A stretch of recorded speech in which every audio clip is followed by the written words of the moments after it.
क्या Donald Trump ने Iran में अपने करियर का सबसे बड़ा मास्टर स्ट्रोक खेलने की कोशिश की थी? दुनिया के सबसे ताकतवर देश ने क्या अपने कैलकुलेशन में इतनी बड़ी गलती कर दी कि जिसे वो 4 दिन का खेल समझ रहे थे वो अब सालों लंबा चलने वाला अफगानिस्तान बनता दिख रहा है। आज हम इस एपिसोड में उन 5 सवालों के जवाब ढूंढेंगे जो वॉशिंगटन से लेकर दिल्ली तक सबको डरा रहे हैं।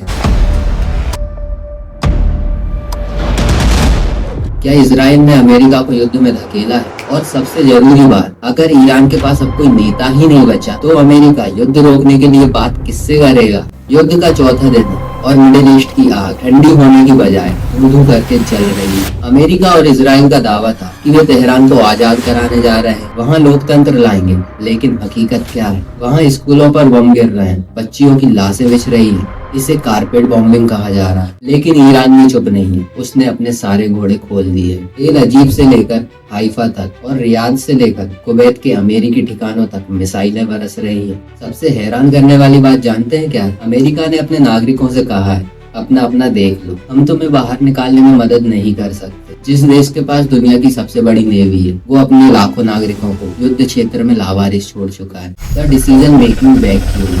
Iran Supreme Leader, the 86-year-old Ayatollah Ali Khamenei, is dead.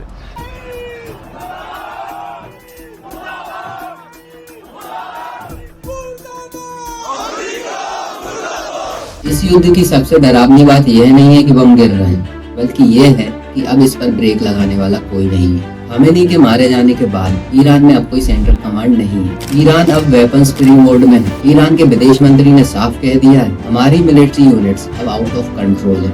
इसका मतलब समझिए, अगर कल ट्रंप चाहे भी कि युद्ध रोक दे तो वो फोन किसको करेंगे? वहाँ कोई प्रधानमंत्री या राष्ट्रपति ऐसा कोई नहीं बचा जो सारी सेना को पीछे हटने का हुक्म दे सके। एक्सपर्ट्स इसे एस्केलेशन ट्रैप बोल रहे हैं। आप जिससे लड़ रहे हैं, अगर उसका सिर ही काट दिया जाए तो उसके हाथ पे हर दिशा में वार करेंगे। यही ईरान आज कर रहा है। इजराइल का हाथ और डर्टी गेम।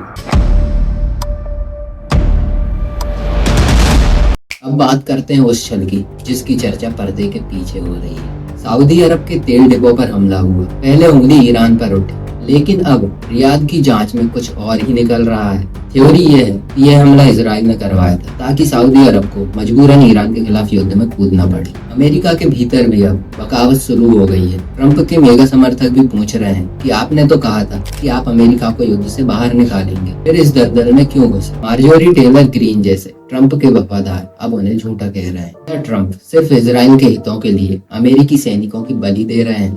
CMAL के पोल बताते हैं कि 60% अमेरिकी इस युद्ध के खिलाफ है।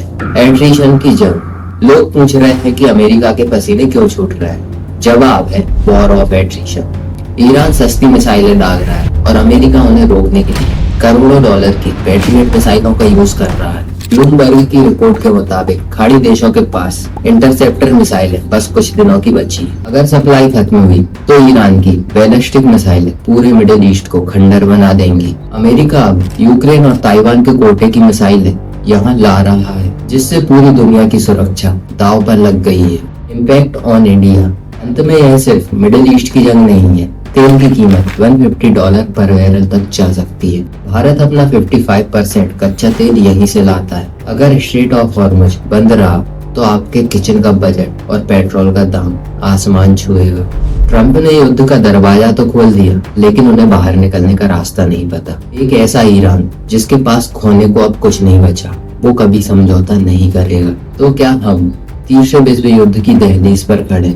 आपको क्या लगता है, क्या ट्रंप इस युद्ध को खत्म कर पाएंगे या ये उनके पतन की शुरुआत है? अपनी राय कमेंट में जरूर दें।